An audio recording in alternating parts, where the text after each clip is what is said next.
What's up, everybody? We're moving on to now the 7 problem areas. Now, this is a pretty fun exercise and analysis where you're going to dive into all of your problems that you have right now and try and think about which ones are the most impactful to you, which ones are really kind of controlling your life right now, and which ones are really influencing you the most for the negative. And then we're going to figure out which kind of category under CBT, cognitive behavioral techniques, that specific problem falls under. So the 7 categories right now are: number 1, feeling limited due to not being good at something, or being perceived as having a low level of ability or intelligence. So this kind of comes into play when people feel stupid. They feel like they just don't know what they need to know at this current point in time, or they need to be better at something. And that really hangs them up. That's their biggest problem right now. They feel like they're very limited. Number 2 is difficulty making decisions or a decision. This is a black or white type of thing. You might have difficulty saying yes or saying no. Say like quitting a job or staying with it, breaking up or staying with her, talking to your parents or not, talking to your friend or not. It's very, you have that difficulty with just making a decision, deciding what you want to do. That tends to be another category of problems. Number 3 is unable to get started or take action, or build or keep momentum. So this is very similar to number 2. Number 2 has to do with making the conscious cognitive decision to make or do something about a problem or something. And then number 3 is actually being unable to start. So in other words, number 3 is like, all right, you decided that you need to start going on a diet. You've decided that you're going to do it, but now you're having trouble actually getting started, or you're having trouble taking action and building and keeping up with momentum. So this tends to be a problem with people who, can't lose weight. They just can't keep up with it because they can't create some kind of momentum.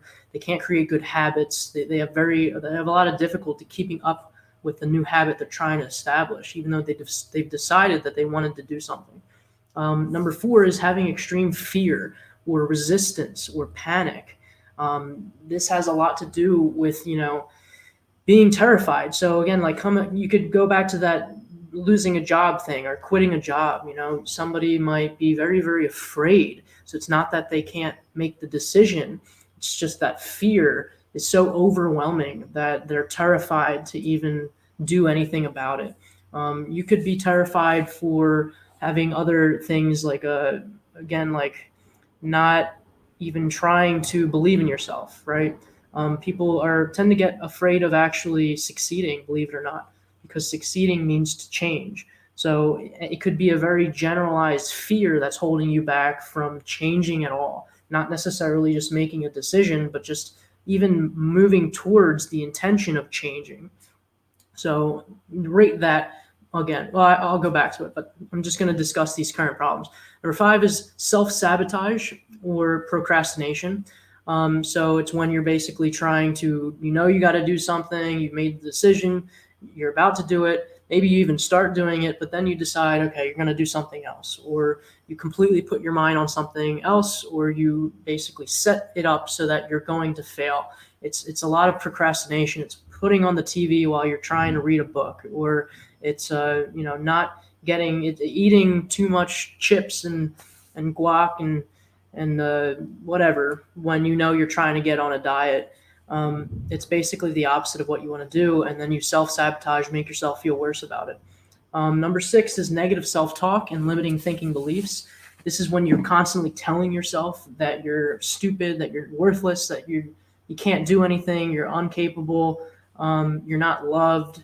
Whatever those negative languages are, that is negative self-talk and very limited thinking and beliefs that are rooted in kind of a few things, but a lot of how you've defined your values and how you kind of perceived your reality and the traumas that you've experienced in the past, and that you haven't really worked on. You're just taking them for face value, and you're listening to a victim critic in your mind or some other type of cognitive distortion that has built up a personality within your mind that's convincing you that what they're saying, all that negative narrative, is the truth, which is not true.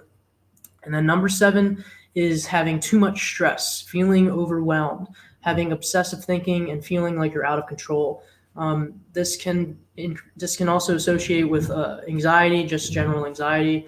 Obviously, this is a collective feeling right now during COVID 2020. I don't know when you're watching this, but the entire world feels like we're having too much stress and we're feeling overwhelmed and we have no control.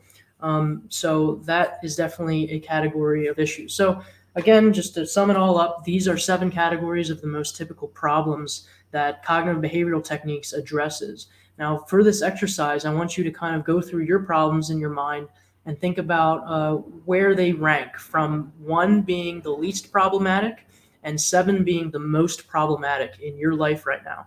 And go through all of them. And I forgot to show you this. There it is. Well, you should have this downloaded, but here's the worksheet. Go through all of these and rank them from 1 to 7. Okay, and then we'll continue with the exercise after this.